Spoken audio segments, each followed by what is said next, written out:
ẹ̀yin èèyàn lé bẹ̀bẹ̀ ń ṣẹlẹ̀ o èyí tún yà wá lẹ́nu o ẹ̀yin náà kúkú mọ̀ ẹni tó ń jẹ́ péjú péjú ní girlfriend prince adé tẹ́lẹ̀ tí kábíyèsí fẹ́ tí àwọn èèyàn fi gbé jáde nígbà yẹn wípé kábíyèsí ẹ̀ lè fẹ́ péjú o girlfriend prince adé tẹ́lẹ̀ ní o tí kábíyèsí fi jáwọ́ ìgbà yẹn la gbọ́ wípé péjú lọ sí párì kan tán ní ó mọtí yó tí wọ́n fi gbé gbogbo kinní yẹn síta ńgbà yẹn máa rí picture yẹn lórí orí social media tí wọ́n ṣàfi sọ pé rárá wọn lè lọ dáná ẹ̀ mọ́ tó fi gba Canada lọ.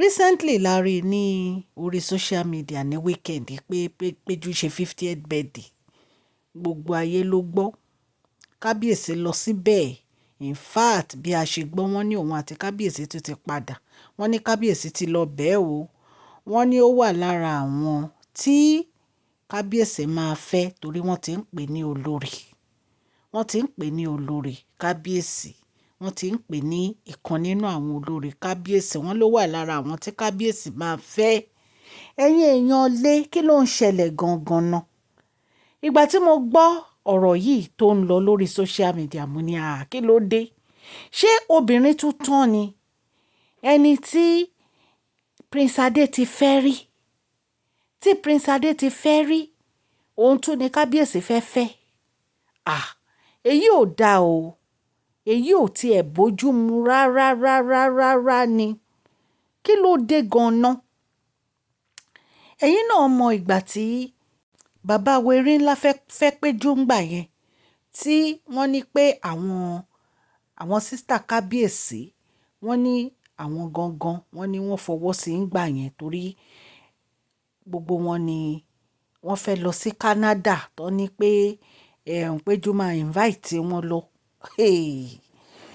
ẹ̀yin èèyàn yìí kí ló wáá fẹ́ ṣẹlẹ̀ nínú ààfin kábíyèsí báyìí irú àwọn èèyàn wo ni kábíyèsí ń kó kiri láti fẹ́ yìí because téèyàn bá fẹ́ obìnrin ó yẹ kéèyàn wo irú obìnrin tó máa fẹ́ ẹ̀yin ẹ wo gba àwọn ọ̀yá tí kábíyèsí ń kó jọ tán fẹ́ gẹ́gẹ́ bí ìyàwó yìí kí ló dé ṣé kò sí obìnrin mọ́ ni kábíyèsí fi ń kó irú àwọn obìnrin jọ láti fẹ́ ni ẹ̀yin èèyàn lé because ó ń yà mí lẹ́nu ni mo dẹ̀ mọ̀ pé bó ṣe ń yà mí lẹ́nu ló máa ya ẹ̀yin èèyàn náà lẹ́nu tó bá jẹ́ pé kò sí anything nípa fífẹ́ Prince Adé pẹ̀lú arábìnrin àní sọ nǹkan kan o ṣùgbọ́n ẹ̀gbọ́n yín gangan girlfriend wọn ni tẹ́lẹ̀ wọ́n ti date obìnrin yìí kí wá ló dé tó jẹ́ pé irú obìnrin báyìí lẹ fẹ́ fẹ́ gẹ́gẹ́ bí ìyàwó ojú wo lẹ fẹ́ kí ẹ̀gbọ́n yín fi máa wo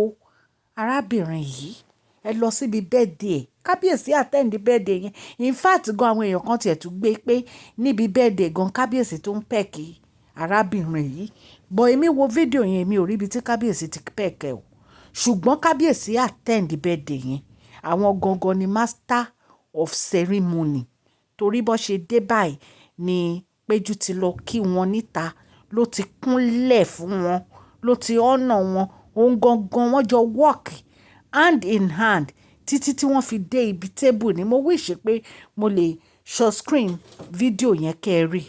ẹ lọ sórí Facebook àbí YouTube ẹ lọ wò ó ẹ lọ táìpù péjú Ògúnwùsì birthday ó máa gbé jáde fún yín kí ló dé ẹ wá lọ síbi birthday yìí ẹ̀yin gangan lẹ wá náwó ẹ ti sọ́ dìyàwó abájọ tí Queen Naomi fi láwọn ò ní wọnú pálásì yẹn àṣẹ Queen Naomi ti rí gbogbo àwọn tẹ́ ń kó jọ ni wọ́n ti rí gbogbo àwọn tẹ́ fẹ́ wọ́n ti rí pé gbogbo àwọn tẹ́ fẹ́ kò ń ṣe àwọn tó yẹ kẹ́ ẹ fẹ́ ẹ̀yin náà lẹ fẹ́ láìdé ẹ̀yin náà lẹ fẹ́ lọ́lá gbogbo àwọn old girlfriends tẹ́ ti date sẹ́yìn tó jẹ́ pé in fact ṣé irú àwọn èèyàn báyìí ló yẹ kẹ́ ẹ kó sínú pálásì yìí wọ́n ní kábíyèsí ní kò sí èèyàn kankan tó máa ní káwọn má fẹ́ táwọn bá fẹ́ lóòótọ́ àwa yìí a lè advice yìí ni tẹ́ bá lè fẹ́ wọn tipátipá ó wà òkè ṣùgbọ́n kí Queen Naomi yọwọ́ kan yẹsẹ̀ kan move on pẹ̀lú live wọn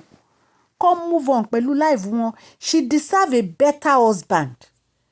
Wọn ò gbọ́dọ̀ máa fi gbogbo ojú wọn kó máa fi rí rédèrèdè tó ń ṣẹlẹ̀ nínú palace yẹn, because gbogbo àwọn nǹkan tó ń ṣẹlẹ̀ nínú palace ó ti pọ̀ jù.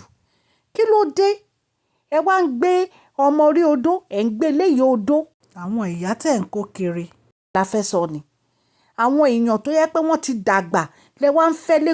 Ṣé irú àwọn èyí gan-an ṣé yóò lè pè wọ́n níyàwó? Ẹ jọ̀ọ́ ẹ sọ fún mi, torí mi ò rí irú èyí nǹkan báyìí rí. Ọmọ 30 years ẹ wá lọ ń fẹ́ ìyá 50, ìyá 55 ẹ lọ ń fẹ́ lé. Irú ìyálé wo ló fẹ́ pe rẹ̀? Kábíyèsí ẹ̀rù ọ̀rọ̀ yìí dáadáa o. Ẹ̀rù ọ̀rọ̀ yìí dáadáa, kì í ṣe nǹkan tó yẹ kẹ́ ẹ ṣe ni. Wọ́n ní ọba ba lórí ohun gbogbo ni. Lóòótọ́ ọba ba lórí ohun gbogbo, bó ọba gbọ́dọ̀ ṣe nǹkan tó jẹ́ pé ó bójú mu. Àwọn bàbá yín parọ́pò wọn ti advice yín. Àwọn ẹ̀gbọ́n yín ti advice yín. Bó ẹ insist pé gbogbo àwọn ìyá ilẹ̀ fẹ́ kó sínú palace. Èyí ò tiẹ̀ dá rárá. Ìgbà tí mo rí kinní yẹn mo ní kí ló dé? Péjú ló tún kù. Péjú tó jẹ́ pé wọ́n ló máa ń mu ọtí. Èèyàn lọ sí Paris ó mu ọtí yó. Débi tó yẹ pé ó yó tó yẹ pé àwọn press báyìí wọ́n ń take picture ẹ̀ ni. Gbogbo ẹ̀ ló wà lórí social media now. Ẹni tẹ́ wá fẹ́ sí inú palace yín nìyẹn. Èyí ò bójú mu ẹ̀yin aráalé. Bí a tún ṣe gbọ́ nìyẹn o. Wọ́n ní Péjú náà tún ti di olórí o. Wọ́n ní kábíyèsí fẹ́ o. A ní ká wá torchlight sí ni. Ẹ̀yin aráalé, mi ò dé palace kábíyèsí, orí social media yìí náà láti rí gbogbo ẹ̀. Ẹ̀yin náà lọ wo bẹ́ẹ̀dì ẹ̀. Kábíyèsí ṣe gudugudu méje yàyà mẹ́fà. Ọ̀lù àwọn ọba gbogbo wọn náà wà ń bẹ. Ọ̀lù ńlá náà gbà. Wọ́n ṣe pátì yẹn ayé gbọ́ọ̀rún mọ̀. Ẹ̀yin èèyàn lé, orúkọ mi ní Máṣọ́lá Yorùbá ni mò ń sọ lórí ìkànnì yìí. À ń sọ nítorí pé a fẹ́ gbàgbé àṣà àti èdè. A dẹ̀ tún sọ fún ọ̀pọ̀lọpọ̀ àwọn tí wọ́n gbọ́ Gẹ̀ẹ́sì. Ẹ̀yin èèyàn lé, à ń sọ̀rọ̀ nípa celebrity gist, royal gist, politics àti gbogbo nǹkan tó ń ṣẹlẹ̀ ní agbègbè orílẹ̀-èdè bàbá wa ní ilẹ̀ Nàìjíríà. Tẹ́ ẹ bá ti subscribe, kẹ́dẹ̀ tẹ notification bell yín so that a bá ti post any gist ẹ máa rí. Òkè ni ọlá yín á máa lọ. Ọlá yín ò ní lọ ìsàlẹ̀.